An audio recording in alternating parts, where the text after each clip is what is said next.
Ese wigeze wumva umuntu abura amahirwe yo kujya muri Leta Zunze Ubumwe za Amerika akoresheje green card, hanyuma ayo mahirwe akayabura kandi yarayafite mu biganza byiwe?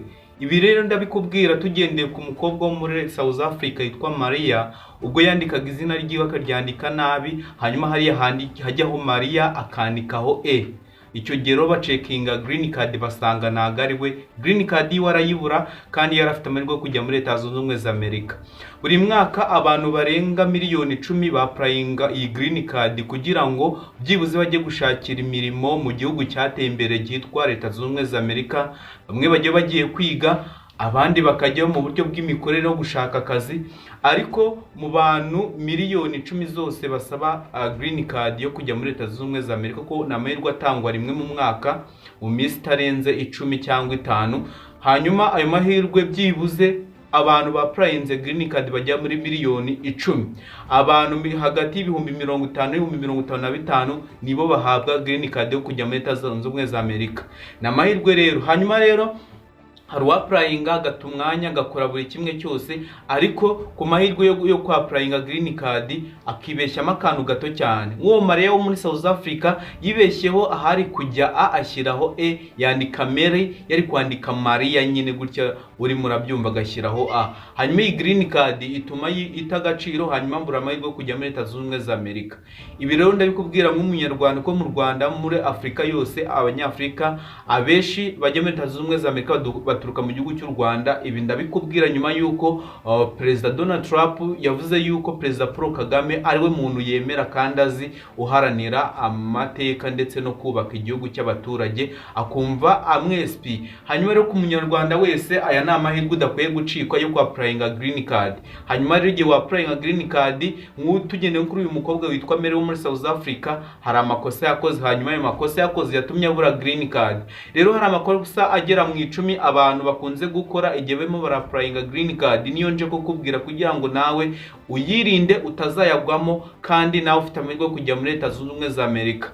Ibi rero ku bantu tugiye kubana muri iyi video y'igice cya gatatu urasobanukirwa cyane, kuko twabaye mu bice bibiri byatambutse cyangwa mwebonye neza cyane, benshi barabikunze. Nawe niba utarareba izo video, nyaruka ugende urebe izo video kuko nazo zagufasha muri urugendo rwo gusaba green card. Ushaka kuba uri umunyeshuri, ushaka kuba ugiye gushaka akazi, ushaka kuba ugiye mu buryo bw'imibereho no gutembera, icyo gihe green card irakoreba kuko bashobora baguha uruhushya rwa burundu rwo kuba umuturage muri Leta Zunze Ubumwe za Amerika. Buri mwaka rero amahirwe yacikwa, tangira wapurayinge uyu munsi, kuko iyi channel niyo tuzabagezaho amakuru nk'ayo ngayo yatuma wapurayinga green card. Hanyuma rero niba ushaka ko tubana ukaba ukunda video nk'izi ngizi z'ubwenge zikugeraho ku gihe, ikintu ugomba gukora rero, reba ahantu hasi kuri iyi channel yitwa Ikizamini TV, ukande subscribe, ufungure inzogera kugira ngo utazacikwa n'amakuru akujyeho ku gihe atuma ubasha kubyaza umusaruro inzozi zawe za green card. Hanyuma rero tudatinze twihuse cyane, reka twihute ku bantu tubana muri iri shuri ry'Ikizamini TV mu buryo bwo kwiga bwa applying green card.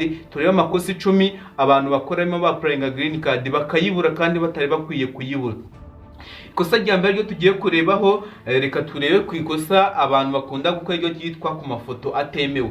Abantu benshi hari igihe bakoresha amafoto atemewe. Icyo gihe rero iri ni ikosa rikomeye cyane rituma green card yawe bayinyuzamo umurongo, kubera yuko ifoto wenda wafashije telefone ukoresheje selfie cyangwa ifoto y'imbere, icyo gihe iyo foto nta kintu ibimaze. Ifoto ya selfie nta kintu imaze, cyangwa kujya muri studio ugiye kugushutinga ifoto uzashyira kuri green card, hanyuma iyo foto wayigira kubera studio ibyo bintu tabisobanukiwe neza, bakajya kueditinga bagashyiramo effect, bagashyiramo amafilter. Icyo gihe iyo green card yawe itagaciro, kuko baba bashaka ifoto iri naturelle y'umwihariko, utariteye maquillage, utaritesize iminwa cyangwa ingohe, ahubwo uri umuntu uri natire wisize amavuta ya gikotori cyangwa ni mavuta asanzwe, utagaragara nyine uko utari. Hanyuma rero ikintu uba ugomba gukora, gerageza ifoto yawe ibe ari ifoto y'umwimerere. Hanyuma hari irindi kosa rya kabiri ariyo tugiye kureba kugira ngo ivi itaza kurambirana kandi uze gusobanukirwa neza. Iyi video ya kabiri ni ukwibeshya ku mazina cyangwa ku mazina adahuye n'anditse kuri passport, kuko green card n'amazina ari kuri passport abagomba gusa. Rero iyo ukoze amakosa nuhuze amazina natugende nko kuri uwo mukobwa yitwa Mary, uyu Mary yafashe yandikaho Mary yari kwandikaho Maria, hanyuma abura green card yewe anageze muri Amerika ibintu bita agaciro, kubera yuko ahari kujya A yahashyize E, icyo gihe rero bituma abura amahirwe ya green card, arongera agaruka muri South Africa. Hanyuma rero ibi ngibi ngenda bikubwira nk'umuntu ubizobereyemo kandi ubizi neza. Kuri iyi channel uzagenda uhigira ibintu by'ubwenge byatuma ubyaza amahirwe umusaruro, cyangwa ukabona green card yo kujya muri Amerika gukora akazi, kuko abantu byibuze miliyoni 10 ba applying green card kugira ngo bajye gushakayo imibereho. Kuko ugeze muri Amerika ntabwo ujya ubura akazi, kandi niyo wakabona byibuze icyumweru kimwe uba wamaze kuriha ya tike watakaje utega ujya muri Amerika. Kuko nko mu cyumweru nibasha gukora nk'amadolari 1000, ibyo biroroshye cyane gutuma wabasha gusurviving ukabaho neza muri Amerika. Hanyuma rero ikintu ugomba gukora, gerageza byibuze iyi green card uyapplying neza. Ndabikubwira kugira ngo link nisohoka nzabe uburyo ki wapplying green card ubyikoreye, kuko ya makosa agenda turushaho kugenda tuyabona step by step. Rero iryo kosa rya kabiri, ikosa ryo kudahuza n'ibiri kuri passport wasabye. Hanyuma rero hari ikosa rya gatatu. Ikosa rya gatatu rero ryo tugiye kurebaho ni ukudasabira ku gihe. Hari abantu rero bibwira bakavuga yuko green card, ko nge natangiye gukora video igice cyambuze kugenda urebe kugira ngo utangire utegura ibyangombwa byawe bisabwa muri green card. Muri video yatambutse ngira ngo ibyo twabivuzeho kandi twarabisobanukiwe. Ababisobanukiwe ndabashimiye cyane. Hanyuma muri iki gice rero hazamo kudasabira ku gihe.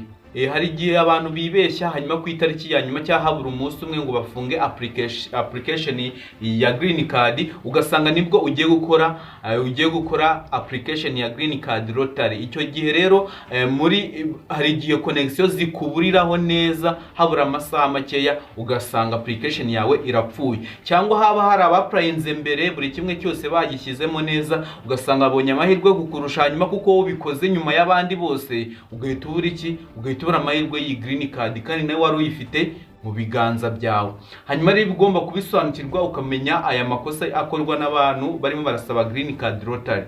Rero irindi kosa rya kabiri tudatinze ubwo ni ugukorera ku gihe, kuko umuntu uzabana kuri iyi channel link nifunguka nishaka zafunguke saa 6 z'ijoro. Ikintu ugomba gukora ni ugukanda subscribe ugafungura inzu yawe ngo uba update link nisoka dite tubibamenyesha, utangire utegure green card nawe uze ube muri Amerika uhakorera imirimo yawe itandukanye, uhasabira akazi, uhatungira umuryango.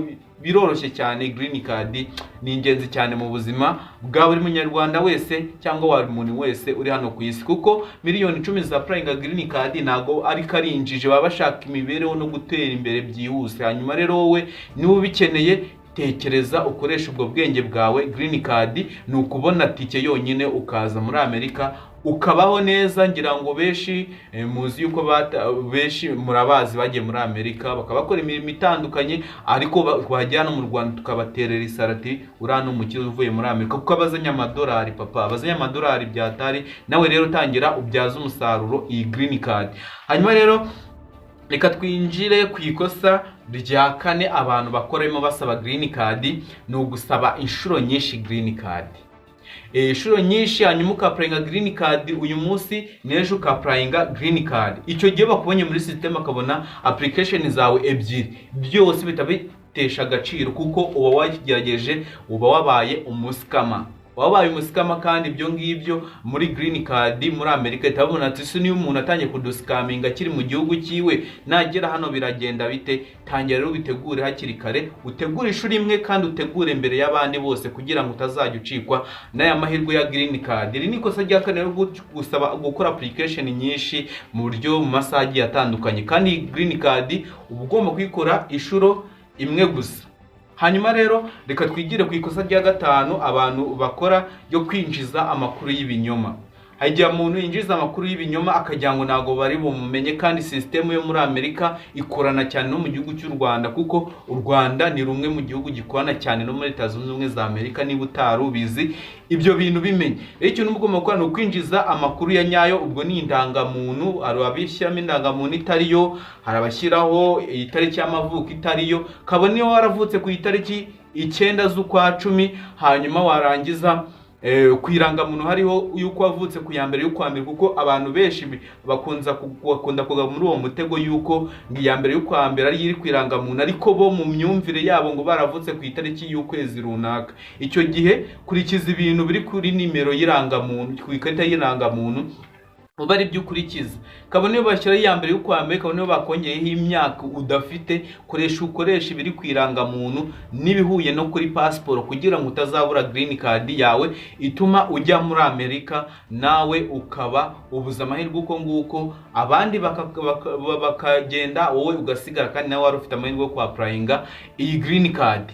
Rero ku bantu dukomeza kubana, ibi tuzajya turushaho kugenda tubibasobanurira ingingo ku ngingo. Hanyuma rero reka twigire ku cya gatandatu, kugira ngo itaza kurambirana, ni ukudashyiraho famiye yawe. Ari igihe uba usanga bakaba bati ese ufite abana muri green card, ukaba bati ni abana afite, kandi muri system y'igihugu abantu bafite. Icyo gihe green card yawe urayibura. Kubera iki? Kubera gukoresha amakuru ataraya, ariyo uba wabaye umusikama ko wakoresha amakuru ataraya nyayo. Cyangwa ukavuga ati nta mugore mfite kandi umufite, cyangwa ukavuga ati nakoze divorce kandi muri leta nta divorce wigeze ukora, cyangwa ukavuga ati ntago nigeze mbyara kandi warabyaye. Icyo gihe rero ayo ni amakosa akomeye cyane atuma ubura green card. Rero muri green card ni ikintu ugomba kwitondera, ugakoresha amakuru ya nyayo kandi ahuye na system y'igihugu. Hanyuma rero reka twigire ku ikosa rya karindwi, ni ukudakoresha email itizewe. Hari igihe usanga email nyinshi zifite spam nyinshi, hanyuma iyo email bagira bati iyi ngiyi ntabwo twakohereza haya makuru, ugasanga email yawe bitaye agaciro. Yo gukoresha email itizewe, urugero nk'email yuzuye amaspamu, kutamenya amakuru yawe neza kuri email, icyo gihe email yawe ntago biba ari byiza. Ikindi kandi buri ibanga ryo gukoresha email, gerageza byibuze ukoreshe email ihuye n'amazina yawe. Urugero niba nitwa Mutabazi Kariste, mworesha email wenda yitwa irimo Mutabazi cyangwa Kariste, hanyuma ariko iyo email ikabyibuze ihuye n'amazina yanjye, icyo gihe Amerika iyiha agaciro, hanyuma green card yanjye bakayima cyane. Hanyuma rero twigire ku ikosa rya 8 ryo kutita ku mabwiriza y'umwaka. Ko muri iyo bagiye gusora application ya green card, hari akantu bongeramo, hari ako bakuramo, hari nako babuzanya. Igihe rero utari update wenda ngo kurikire channel zizewe nk'iyi ngiyi kugira ngo ujye ubona aya makuru ku gihe, usanga green card yawe uyibuze, cyangwa ukapplyinga ibyataye agaciro bya kera, ukabura green card yawe uko nguko, kandi ibyo bintu byari ingenzi cyane kuri wowe. Hanyuma rero iri ni ikosa rya 8. Reka twigiye ku ikosa rya 10, rya 9 tujya ku rya 10. ni ugusuzugura. Ikosa ryo gusuzugura, gutekereza ngo hari abandi banditse ngo ngiye ntacyo bimbwiye, ngo ngo muri Amerika se ngo ubu ngiye ngo wahariya ngo mu byaro, hari mu byaro ngo ngiye ba green card, ngo bace ngo ku mwana wo kwa runaka, ngo ku mukire runaka. Icyo gihe uri kwibeshye cyane. Leta zunze ubumwe za Amerika nta kimenya nikoresha, ngo bagendera ku makuru wabahaye ndetse n'ibyangombwa washyizemo, bakabona niba bihuye cyangwa bidahuye. Icyo gihe amahirwe yawe ubu yafite, wigenda ngo nuze kwa runaka ngo yapplyinze green card, ngo naba ngiye kumubyiga, ngiye nta mpamvu yo kwirushya kuko ayo mahirwe ntago bayama.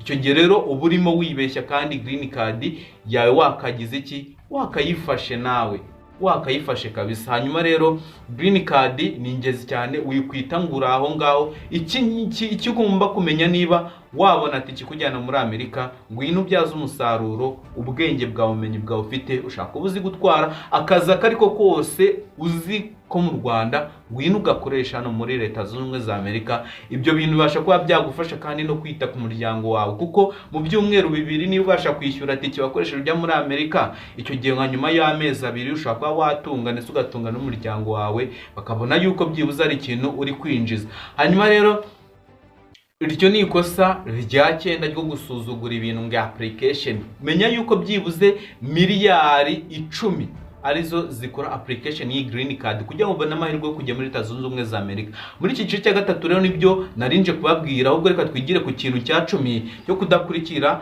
amakuru ku gihe. Ese ngiye hari ikintu njya nibaza, ni hehe ukura ayo makuru?